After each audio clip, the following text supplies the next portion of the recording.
इन 2 सालों में मौजूदा सरकार ने जो वादे किए उन्हें कुछ हद तक पूरा भी करा है। योजनाएं कमोबेश पूरी होती दिखाई भी दे रही हैं। लेकिन एक विषय जो प्रधानमंत्री नरेंद्र मोदी के दिल के नज़दीक और प्राथमिकताओं में सबसे ऊपर रहा, वो है गंगा की सफाई का मुद्दा। ये मुद्दा चुनावी घोषणा पत्र में भी रहा और यही कारण है कि भारतीय जनता पार्टी की तेज तर्रार फायर ब्रांड नेता उमा भारती को इसका जिम्मा सौंपा गया। आज हम बात करेंगे केंद्रीय जल संसाधन, गंगा पुनरुद्धार और नदी विकास मंत्री उमा भारती से और जानेंगे कि 2 सालों में मंत्रालय किस तरह से आगे बढ़ा है, गंगा की सफाई में क्या प्रगति हुई है और कितने सालों में हम उस कगार पे पहुंचेंगे कि गंगा के जल को कहीं से भी उठाएं और उसे माथे पे लगा सकते हैं और उसे पी सकते हैं।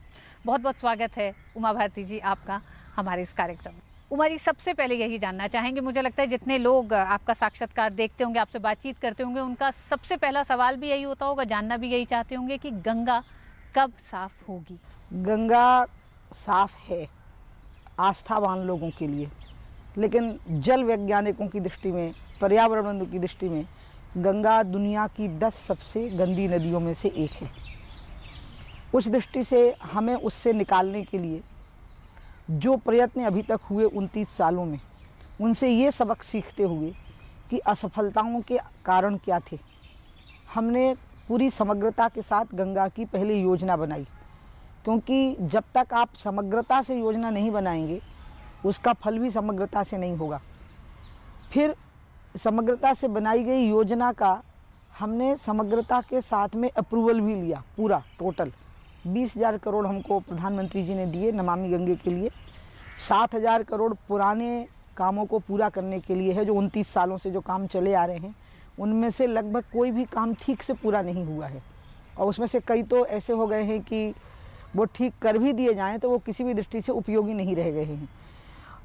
दूसरा है नए इनिशिएटिव्स के लिए, जिसमें कि निर्मलता की दृष्टि से सीवेज के लिए और साथ ही साथ में इंडस्ट्री के उसको प्रदूषण को ठीक करने के लिए 8,000 करोड़ हैं और शेष 6,000 करोड़ जो हैं वो अन्य कार्यों के लिए हैं, जिसमें कि गंगा की हर तरह की समस्या है, जल जंतुओं की है, पेड़ पौधों की है, उसके किनारे पे किस प्रकार की व्यवस्थाएं होनी चाहिए, घाट कैसे होने चाहिए, क्रेमेटोरिया जो शमशान घाट बने हुए हैं गंगा के किनारों पर, उनके कारण जो प्रदूषण आता है उसको कैसे रोका जाए, सॉलिड वेस्ट को कैसे रोका जाए, इस सबकी व्यवस्थाओं के लिए। उमा जी, विषयों को तो हमने चिन्हित करा, ये हमने देखा कि आपने मुझे गंगा प्रश्न किया कि ये सारे प्रयत्नों का फल कब से शुरू होगा, अब मैं उसी के उत्तर पे आ रही थी। तो वो 2016 अक्टूबर आते आते हम इसका निर्मलता का फेज 1 दिखाएंगे।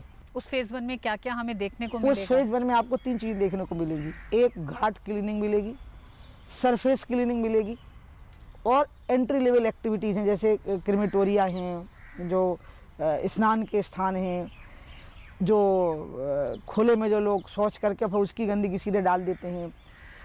ये वो चीज़ें हैं, 3 चीज़ें, जिसमें घाट क्लीनिंग है, सरफेस क्लीनिंग है और जो मुहाने की जो गतिविधियाँ हैं उन पर रोक लगेगी। तो ये जो फर्स्ट फेज का जो हमें रिजल्ट दिखाई देगा अक्टूबर 2016 में, उसमें वो कितने किनारे हैं, क्या संख्या से भी आप लोग बता सकते हैं जो हमें साफ होते दिखाई देंगे गंगा जहाँ जिन किनारों से होते हुए जा रही है? कितने किनारों से, आपका मतलब कितने घाट? कितने घाट? हाँ, ओके। तो इसमें घाट तो गंगोत्री से, गंगा सागर से लेकर के लाखों होंगे, क्योंकि 1 किलोमीटर में कई बार 10 घाट होते हैं और कई जगह तो अकेले आप वाराणसी में ही देखिए तो 8 किलोमीटर के स्ट्रेच में लगभग 100 घाट है।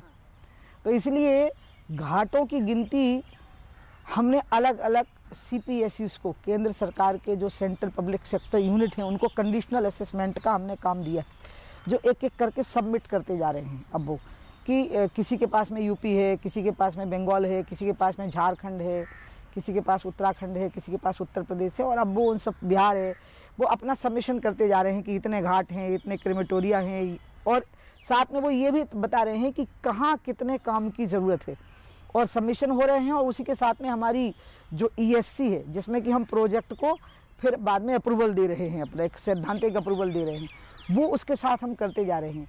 तो इस दृष्टि से तो मैं कह सकती हूँ कि घाटों की संख्या, अगर आप महत्वपूर्ण स्ट्रेच को छोड़ दें, वो 14-15 स्ट्रेच, उसमें ही करीब 300-400 घाट होंगे और क्रेमेटोरिया ही कम से कम 1,000 होंगे। तो इसलिए वो तो गिनती बताना बहुत मुश्किल है उसकी। लेकिन आपको लगता है कि धीरे धीरे करके अगर हम कहें कि 2020 का जो टारगेट रखा गया है गंगा की सफाई का, वो हम हासिल कर सकेंगे? हमने टारगेट स्वयं तय किया, लोगों ने हमसे मांगी है निर्मल गंगा।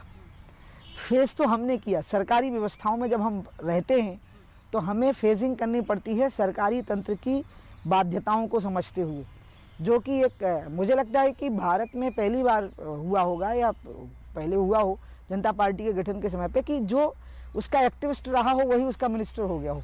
है उमा जी, इनको क्योंकि आपको तमाम और मंत्रालयों के साथ मिलकर काम करना है।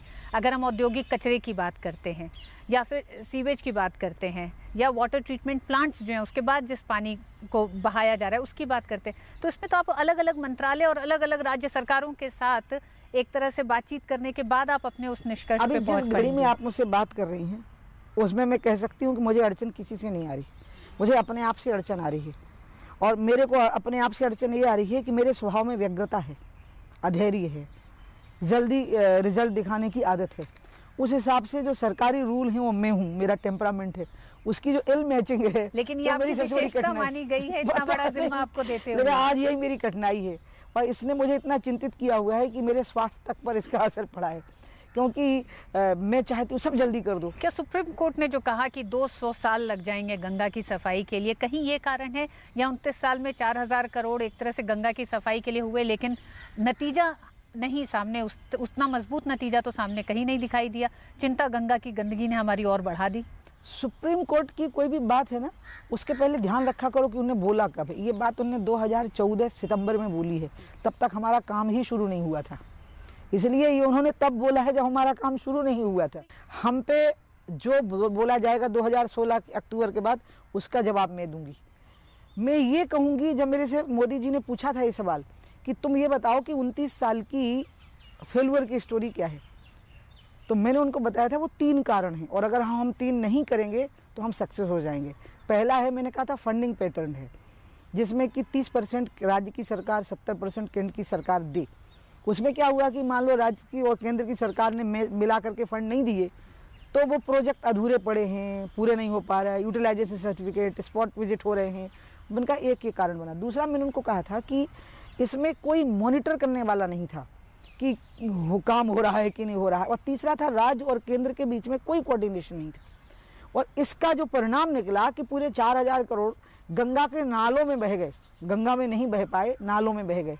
और प्रधानमंत्री ने तीनों दुरुस्त कर दिए उसी बैठक में मेरी बात सुनते ही। पहले उनने इसको 100% सेंट्रल सेक्टर कर दिया, यानी नमामि गंगे फंड जो है वो नॉन लैप्सेबल और ये सेंट्रल सेक्टर है, हमें राज्य से कुछ नहीं चाहिए और मैं अगर इस साल कुछ खर्च ना करूं तो मैं अगले साल उस पैसे को खर्च कर सकती हूँ, नॉन लैप्सेबल हो गया। दूसरा, उन्होंने हाई लेवल टास्क फोर्स बना दी, कैबिनेट सेक्रेटरी जिसके अध्यक्ष है और राज्यों के चीफ सेक्रेटरी जिसके सदस्य हैं। तो एक हाई लेवल टास्क फोर्स हो गई, ये पूरे समय मॉनिटर करेगी अब। और यही टास्क फोर्स है जो कोऑर्डिनेशन का काम करेगी राज्य और केंद्र के साथ में। तो उन्होंने एक साथ एक पैकेज में इसका समाधान कर दिया।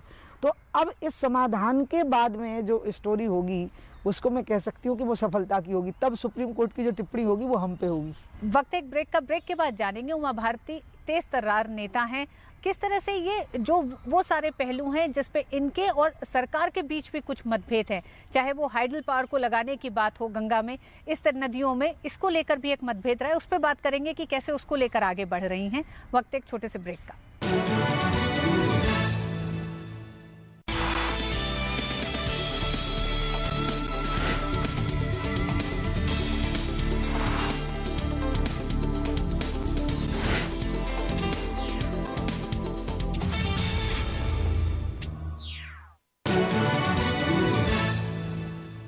तो एक बार फिर आप सभी का स्वागत है। हम आज खास बातचीत कर रहे हैं केंद्रीय जल संसाधन मंत्री उमा भारती जी से। उमा जी, जो औद्योगिक कचरा है ये एक सबसे बड़ी समस्या है या आड़े आता है गंगा की सफाई में, इसके लिए क्या विकल्प है? क्योंकि इसको लेकर आपके और राज्य सरकारों और सरकारों के बीच एक कहीं ना कहीं एक मतभेद देखा गया। जैसे आपने कहा औद्योगिक कचरा जो है वो बिजनौर से लेकर के और लगभग वाराणसी तक ज़्यादा, फिर कलकत्ता में है।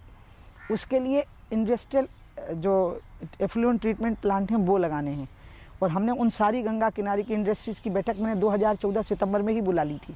हाँ, लेकिन उसका रास्ता 2018 तक निकलेगा क्योंकि ईटीपी लगेंगे, फिर ईटीपी अपनी एफ्लुएंट ट्रीटमेंट प्लांट लगेंगे, नए और पुराने वालों को हम रिपेयर करेंगे, वो जल्दी रिजल्ट देने लग जाएंगे। नए वाले लगेंगे तो उसमें थोड़ा समय लगेगा, वो 2018 तक अपना रिजल्ट देंगे। हाइडल पावर प्रोजेक्ट्स जो हैं उसके लिए आप कहती हैं कि कहीं पे भी नदियों में नहीं हो। दूसरी बात जो आपने कही हाइड्रो पावर प्रोजेक्ट की, ये एक धारणा है जो बनाई गई है कि मेरा झगड़ा है।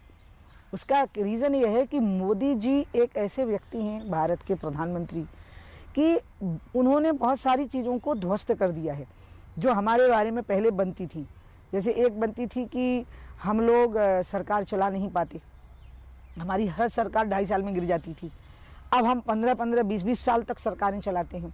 एक ये थी कि इनको कभी गैर कांग्रेसी किसी भी पार्टी को क्लियर मेजॉरिटी नहीं मिलती केंद्र में, उनके पास में क्लियर मेजॉरिटी है। तीसरी थी कि हम भजन मंडली हैं, लेकिन वो तो डेवलप मंडली निकली, तो डेवलपमेंट मंडली निकली है। हमारा और पर्यावरण मंत्रालय का झगड़ा है, कोई झगड़ा नहीं है। मिलके तय हुआ है कि जो पावर प्रोजेक्ट है, मैंने कभी उनका विरोध नहीं किया।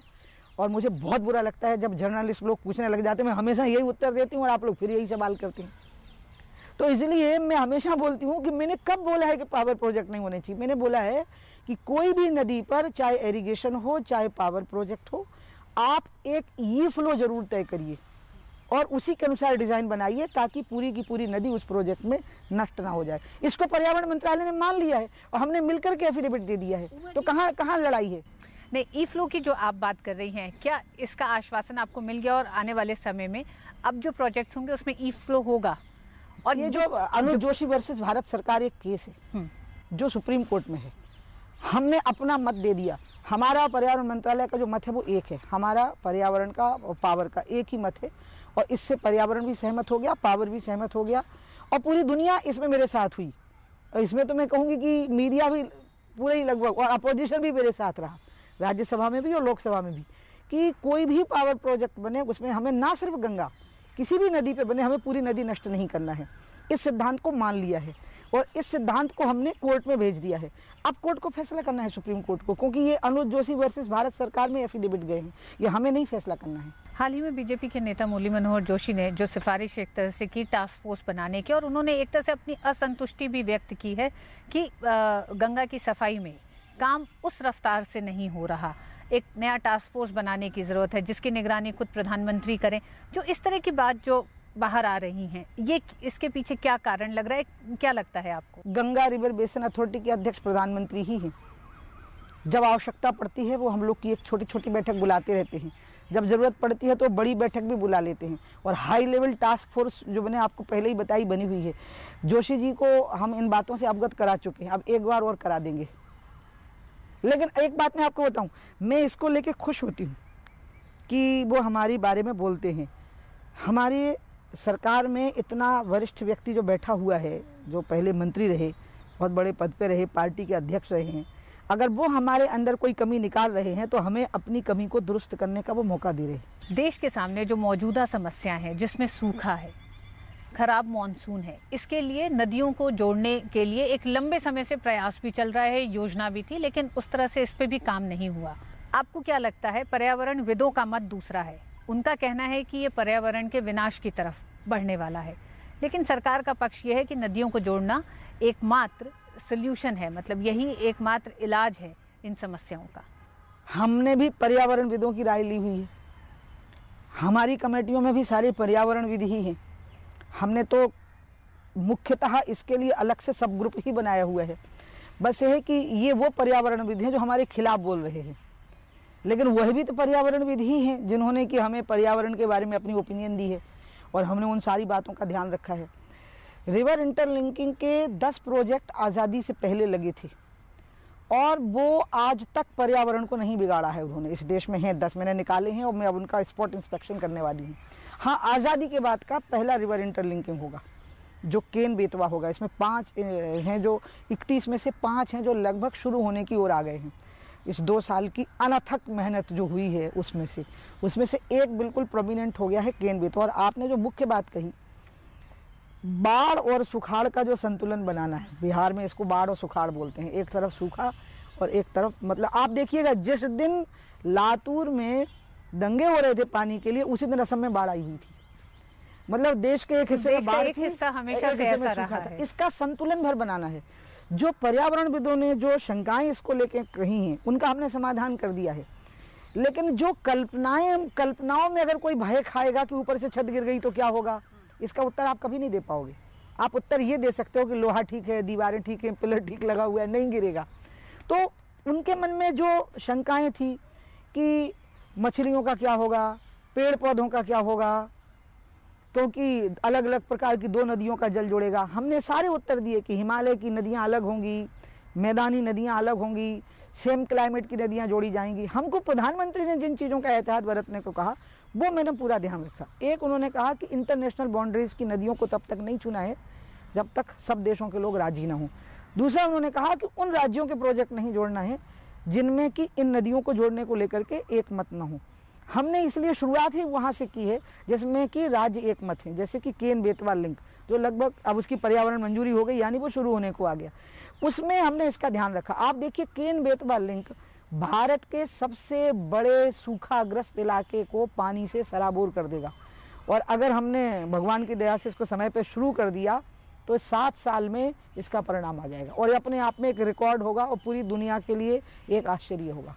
उमा जी, आप बुंदेलखंड से हैं। बुंदेलखंड जैसे जो तमाम राज्य कह सकते हैं, कस्बे कह सकते हैं, शहर कह सकते हैं, इनकी जो हालत है पानी की कमी से, पीने के पानी की दिक्कत है, पानी है नहीं सिंचाई के लिए, प्रधानमंत्री सिंचाई योजना है, कैसे आप लोग इस संकट को दूर करने के लिए काम कर रहे हैं? जिस देश में मोदी जैसा प्रधानमंत्री हो उसको जल संकट के लिए तो चिंता ही नहीं करनी चाहिए, क्योंकि मोदी प्रधानमंत्री बने ही जल संकट का समाधान करके हैं। मोदी की जो सक्सेस स्टोरी है वो गुजरात की है, और गुजरात की जो सक्सेस स्टोरी है वो पानी की है, वाटर बेस्ड डेवलपमेंट है पूरा का पूरा गुजरात का, क्योंकि कच्छ के रणों में पानी नहीं था और नर्मदा का पानी वहाँ पर पहुँचाया गया है, और रेन वाटर हार्वेस्टिंग जो हुई है, वाटर शेड का जो रेवोल्यूशन उन्होंने जो किया हुआ है। इसलिए जब मोदी जैसे व्यक्ति बैठे हुए हैं प्रधानमंत्री बन करके, तो उनने तो हमको 2014 में तैयार कर दिया था कि देखो सूखा आएगा तो क्या तैयारी। मुझे पहले प्रेजेंटेशन में ही उन्होंने तैयार किया, जब हमारा प्रेजेंटेशन हुआ कि बताओ तुमने क्या समझा। उन मंत्रियों को उन्होंने एक एक करके बुलाना शुरू किया। हमको मंत्री बनाया उन्होंने 27 मई को, और मेरे को उन्होंने सितंबर में बुला लिया कि बोलो क्या समझ में आया, कैसे करोगे। तो जिस तरह से उनने मुझे निर्देश दिए हैं उसमें मैं तो तुरंत समझ गई थी कि ये हमें सूखे के लिए तैयार कर रहे हैं, कि कभी सूखा पड़ेगा तो उसका मुकाबला कैसे करोगे। तो उन्होंने तो हमको 2 साल पहले ही तैयार कर दिया। अगर कमी रही है तो हमारी तरफ से रही है, मैं अपनी कमी मानूंगी। उमा भारती जी, आपने कहा कि 2 साल पहले जब सरकार का गठन हुआ था उस समय से आप लोगों की एक तैयारी थी, देश में अगर सूखा होता है तो कैसे उससे निपटें। आज की तारीख में 13 राज्य सूखा से ग्रस्त हैं। ये पूरी जो कवायद थी उसका क्या फ़ायदा दिखाई दे रहा है और जनता को क्या फ़ायदा मिलने जा रहा है? मैं अभी आपको यही बता रही हूँ कि मैंने ये नहीं कहा कि हमारी तैयारी थी, मैंने कहा हमको तैयार होने के लिए कहा था अभी, क्योंकि अभी तो रिकॉर्डिंग में ये है ना मेरी बात, कि प्रधानमंत्री जी ने हमको तैयार रहने के लिए कहा कि देखो जो वाटर बॉडीज़ हैं अपनी उनको संभालो और उनमें ज़्यादा से ज़्यादा पानी भरने की क्षमताओं का निर्माण करो। ये वाटर रिसोर्स मिनिस्ट्री को मैंडेट है कि तुम लोग अपनी क्षमताओं का निर्माण करो, जल भराव की क्षमताओं का। और हमने अपना पूरा फोकस अपने जो EIBP के प्रोग्राम हैं, अपने जो RRR के प्रोग्राम हैं, यहाँ तक कि जो FMP के फंड हैं फ्लड मैनेजमेंट के, उसको भी हमने इसी में लगाया कि जितना हो सके जिन जलाशयों में जितनी जल भराव की क्षमता है वो पूरी की पूरी हो सके। लेकिन जैसे हमने गंगा में नए इनिशिएटिव लिए, इसमें मैंने 2 साल से सबक सीख करके अंत में नया इनिशिएटिव लिया, और वो ये लिया कि राज्य और केंद्र मिलकर के प्लान नहीं कर पाती थी। अब मैंने आखिरी में इन 6 महीनों में जो इनिशिएटिव लिया, पहला ये लिया कि स्टेट ने प्रोजेक्ट बनाया और अप्रेजल हमने किया। अब ऐसा नहीं होगा, अब एक साथ प्रोजेक्ट बनेगा और अप्रेजल होगा। दूसरा हमने किया कि अगर स्टेट अपनी फाइनेंशियल कंकरेंस भेज देगा तो हम अपना बजट दे देंगे, हम इसका वेट नहीं करेंगे कि वो अपना खर्चा करें और फिर हमसे मांगें, वो अपना हमको फाइनेंशियल। तीसरा हमने ये किया कि अगर उनके फाइनेंशियल इस कंकरेंस के बाद अगर उनके बजट में एलोकेशन नहीं हो पा रहा है तो हम उनको ओपन मार्केट बोरोइंग में भी उनकी सहायता देंगे। और अंत में हमने उनको इंसेंटिव देने का फैसला किया है कि अगर वो किसी तरीके से अपने यहाँ पर उस काम को पूरा कर देते हैं जितना पैसा उन्होंने लिया है, और अगर मान लो तय हुआ था कि 1 लाख हेक्टेयर ज़मीन सिंचित होगी और वो 1 लाख ज़मीन हेक्टेयर सिंचित कर देते हैं और टाइम से पहले कर देते हैं, तो हो सकता है वो भी हम ही चुका दें, यानी ये उनका सबसे बड़ा इंसेंटिव होगा। अब जब हमने ये तैयारी की है, और ये तैयारियां हमने सबक सीखते हुए की हैं कि किस किस वजह से इस वाटर रिसोर्स मिनिस्ट्री में प्रॉब्लम आ जाती थी। मुझे लगता है कि अब वो समय आने वाला है जब सूखा तो हम नहीं रोक पाएंगे, सूखा तो प्रकृति से प्राकृतिक आपदा है, लेकिन सूखे से प्रभावित लोगों को तकलीफ में नहीं रहने देंगे। उमा जी, क्रियान्वयन को लेकर योजनाएं पहले मतलब जो पीछे की सरकारें हैं उन्होंने भी करी, आपकी सरकार ने भी अच्छी योजनाएं जारी की हैं। क्रियान्वयन जो एक सबसे बड़ा मसला रहा है ज़मीन पर, उसका असर क्या वो सही तरीके से हो रही है कि नहीं? ये जो अड़चनें आपने की ये तो लिखित अड़चनें हैं, जो सरकारी अड़चनें हैं वो दूर हो गई। क्रियान्वयन की कहाँ से आप लोग निगरानी रख रहे हैं? क्या गारंटी हो रही है कि काम हो रहा है ज़मीन पर? हमने अपने जगह जगह पर जो CWC के सेंटर थे उनको निगरानी सेंटर में बदल दिया है। मैंने और मेरे मंत्रालय ने तय किया है कि अभी जैसे ही ये हमारा पूरी योजना का कार्यक्रम समाप्त हो जाएगा, क्योंकि अभी तो पार्लियामेंट खत्म हुई, हम सब पूरे देश में खुद जाएंगे, राज्यों के साथ में बैठ करके, जैसे मैं महाराष्ट्र के साथ बैठक कर आई हूँ, झारखंड के साथ, आपने जो स्टेट बताए हैं 13, उसमें जो सर्वथा प्रभावित स्टेट हैं वो महाराष्ट्र और झारखंड है। नीचे से फिर ऊपर की ओर आप आएंगे तो 13 नंबर पे आते हैं। नंबर 1 पे झारखंड है, नंबर 2 पे महाराष्ट्र है। अब हम इनके साथ क्रमशः बैठकें कर रहे हैं, बैठकें करके हम वहीं इनके प्रॉब्लम को सॉर्ट आउट करके आ रहे हैं, वहीं हम प्रायोरिटी सेट कर रहे हैं, वहीं हम फाइनेंसिस के अरेंजमेंट कैसे होंगे वो कर रहे हैं, वहीं हम टाइम लाइन प्लान कर रहे हैं। इसलिए मुझे लगता है ये पहली बार एक्सरसाइज हुई है वाटर रिसोर्स सेक्टर में, इस तरह की एक्सरसाइज कि हम वहीं पहुंच के वहीं प्लान करके आएंगे, मुख्यमंत्रियों के साथ में बैठ करके आएंगे। क्रियान्वयन में तो कोई प्रॉब्लम आएगी ही नहीं, क्योंकि मैंने तो आपको वही कहूँगी ना कि मोदी तो ना तो घराने से बने हैं और ना उनका कोई भाई भतीजा बेटा बहू है, उनका तो क्रियान्वयन ही तो उनका परिवार है, उनकी ताकत है। जी हाँ, जो ज़मीन पे असर दिखाई देंगे वो कहीं ना कहीं इस बार 2 साल पूरे होने जा रहे हैं, उसके बाद मंत्रियों के भी जो रिपोर्ट कार्ड होते हैं उसकी भी एक तरह से तफ्तीश होगी कि कहाँ तक कितना काम हुआ है। एक बात और, जो जल संकट और जल विवादों से, मैं आपको अपनी तरफ से ये कह दूं कि मैं उन चीज़ों की चिंता नहीं करती, क्योंकि मैं अपने काम को 100% देती हूँ। मैं इसी की चिंता करती हूँ कि मैं खुद अपने काम से खुश हूँ या नहीं, और अगर मैं अपने काम से खुश हूँ तो भगवान भी खुश होंगे और जनता भी खुश होगी। जल का जो विवाद है, अंतर्राज्यीय जो नदियों का जो विवाद है, उसको सुलझाने में आप अभी कितना मतलब प्रगति की है आपने? क्योंकि वो एक बहुत बड़ा संकट है और जिस तरह से नए नए राज्य बन रहे हैं उसमें तो और भी ज़्यादा ये संकट बड़ा दिखाई देता है आने वाले दिनों के लिए। ट्रिब्यूनल बनते हैं, अवार्ड होता है, सब राज्यों की सहमति होती है, बिना सहमति के कोई प्रोजेक्ट बनता ही नहीं। अब उसके बाद अगर मान लीजिए कहीं कोई वायलेशन होता है तो सुनवाई भी होती है, नहीं सुनते हैं तो ऊपर के कोर्ट में भी चले जाते हैं। लेकिन मैंने हमेशा हर सवाल के उत्तर में पार्लियामेंट में कहा है कि आपस में बैठ के सुलझाइए, साथ में बैठ जाइए, बहुत ज़रूरत पड़े तो हमें बिठा लीजिए, हम सुनेंगे आपकी बात को, और ज़रूरत पड़ेगी तो हमको जो कहना होगा हम आपको कहेंगे। मुझे लगता है कि एक है ट्रिब्यूनल, मतलब जो जिसमें जज होते हैं, और एक है आपस का संवाद। मैं आपस के संवाद पे बहुत जोर दे रही हूँ, और आपस के संवाद को हम जितना बढ़ाएंगे राज्यों को जिनके मशवरे सुलझने हैं, उसके बाद मुझे लगता है समस्या कम होगी। उमा जी, आपके लिए ये भी कहा जाता है कि आप सबसे ज़्यादा भ्रमण करती हैं, मतलब ज़्यादा वक्त आपका अलग अलग राज्यों में भ्रमण करते हुए, चाहे वो गंगा की सफाई हो, जल संकट हो, और आपके मंत्रालय से जुड़े तमाम मसलों को लेकर आप निकलती रहती हैं बाहर। आपको क्या लगता है कि अब अड़चनें कहाँ कहाँ राज्यों के तरफ से दिखाई देती हैं इन समस्याओं को सुलझाने में? मैंने आपको पहले ही कहा कि अगर मैं उनको अड़चनें मानूंगी तो अड़चन कहूँगी, लेकिन मैं ये मानूंगी कि मेरी व्यग्रता अड़चन है, बेचैनी। लेकिन पहली बार एक पैकेजिंग का टूर तो मैंने शुरू किया है वाटर रिसोर्स सेक्टर में। जैसे मैं अभी झारखंड में थी तो झारखंड का पूरा स्ट्रेच हमने गंगा का मॉडल स्ट्रेच बना दिया, लेकिन मैं उसी दिन झारखंड के चीफ मिनिस्टर से झारखंड की स्वर्ण रेखा नदी का जो प्रोजेक्ट है उसके बारे में भी डिस्कशन कर रही थी मैं। तो इसलिए मुझे तो कोई अड़चन अभी तक तो नहीं लगी, बल्कि पहली बार जो मोदी जी ने बात कही कि टीम इंडिया की तरह काम करो, और जब चुनाव के 6 महीने रह जाएं तब लड़ाई करना, राजनीतिक लड़ाई। अभी तो डेवलपमेंट के लिए एकजुट होकर के काम करो। और दूसरी बात, मैंने उनकी 2 बातों को बहुत माना है। एक मानी है कि टीम इंडिया की तरह काम करो, राज्य और हम एक ही हैं, जनता के लिए काम कर रहे हैं। दूसरी बात, अगर आपको याद हो तो उन्होंने अपनी पहली स्पीच में एक बात कही थी कि आज़ादी में बहुत बलिदान हुए थे, लेकिन आज़ादी तब मिली थी जब वो जन आंदोलन बन गई थी, लड़ाई आज़ादी की, तो आज़ादी मिली थी। तो उन्होंने कहा था कि विकास भी तभी मिलेगा जब हम इसको जन आंदोलन में बदलेंगे। तो जब वो बोल रहे थे तो बिल्कुल ऐसे हाथ रखे हुए थे, मैं सुन रही थी क्योंकि मैं सामने ही बैठी हुई थी बिल्कुल, तो मैं तुरंत समझ गई थी कि ये खासकर मेरे लिए ही है ये बात, क्योंकि पानी तो बचेगा ही नहीं जब तक वो जन आंदोलन में नहीं बदलेगा, चाहे सरफेस वाटर हो, चाहे रिवर वाटर हो, और चाहे ग्राउंड वाटर हो। आप इतना भ्रमण करती हैं, आपको लगा कि लोगों में जिस संवाद को कायम करने की प्रधानमंत्री नरेंद्र मोदी ने कोशिश की, जल के संकट को, गंगा की सफाई को जन आंदोलन बनाने की, ये संदेश गया है और इस पे जनता भी आगे आई है, वो भी लगातार काम कर रही है? इसमें मोदी के अलावा एक और एम का बहुत बड़ा रोल रहा, मीडिया का। मीडिया ने बहुत अच्छा रोल प्ले किया है। सूखे की समस्या को भी दिखाने के लिए। और आप यकीन करिए, मैं आपको बताऊं, मुझे पत्रकारों ने, जो मीडिया के, उन्हें पीछे से कहा, दीदी ऐसे बताओ ना तो जल्दी समाधान होगा। मतलब पानी एक ऐसी चीज़ है जिसमें मैंने फ्रेटर्निटी देखी, विश्व बंधुत्व की भावना देखी है। तो मीडिया का भी एक रोल रहा है कि उन्हें जल संकट के लिए सजगता बताई और जल संकट से निवारण के भी उन्होंने उपाय साथ में सुझाए हैं। तो सबका ही रोल रहा है इसमें, जनता का भी, मीडिया का भी। भारत में वाराणसी का बहुत ज़्यादा महत्व है, आप भी जानती हैं, गंगा के लिहाज से भी है। वहाँ की गंदगी को लेकर हमेशा चिंता रही है। इन 2 सालों में या आने वाले 2 सालों के बाद हम वाराणसी की सफाई को कहाँ देखेंगे? आपने एक ऐसी बात कही, एक मिस मेयो करके एक महिला आई थी, आपको पता होगा, बहुत साल पहले अंग्रेज़ों के राज में। उनने बनारस के बारे, गंदगी के बारे में जिस तरह से लिखा है, मतलब बनारस एक बहुत ही गंदा शहर माना जाता था, क्योंकि गंगा का किनारा तो उसका ठीक ठाक रहता था, पूरी दुनिया का इतना जमावड़ा होता था कि व्यवस्थाएं कम पड़ जाती थी। पहली बार ऐसा हुआ है कि बनारस की लौकिकता की दृष्टि से प्लानिंग हुई है।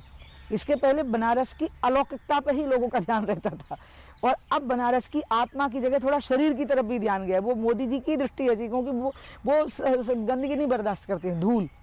वो जहाँ बैठेंगे ना, जब वो प्राइम मिनिस्टर नहीं थे, अब चीफ मिनिस्टर नहीं थे, मैं उनको तब से जानती हूँ ना, तो धूल साफ करवाएंगे, कागज़ से ही साफ करवाएंगे, अपने हाथ से कर देंगे कि धूल नहीं होना, किताबें ठीक रखो, कुर्सी जरा ठीक लगाओ, टेबल जरा ठीक कर दो। तो मुझे पता है कि बनारस के बहुत अच्छे दिन आ गए हैं, गंगा के भी और बनारस शहर के भी। तो ये थी हमारे साथ आज बात कर रही थी केंद्रीय जल संसाधन मंत्री उमा भारती, जिनका मानना है कि आने वाले वक्त में गंगा की सफाई का जो बीड़ा उन्होंने उठाया है, उसके नतीजे लोगों को साफ दिखाई देंगे। और ये सिर्फ सरकार का काम नहीं है, बल्कि इसको जन आंदोलन के रूप में समाज की भी एक भूमिका है, जिसमें सभी लोगों को योगदान करना चाहिए। उसी के बाद हम गंगा को एक साफ गंगा के रूप में आने वाले समय में देख सकेंगे। बहुत बहुत शुक्रिया उमा जी, डी न्यूज़ से बात करने के लिए।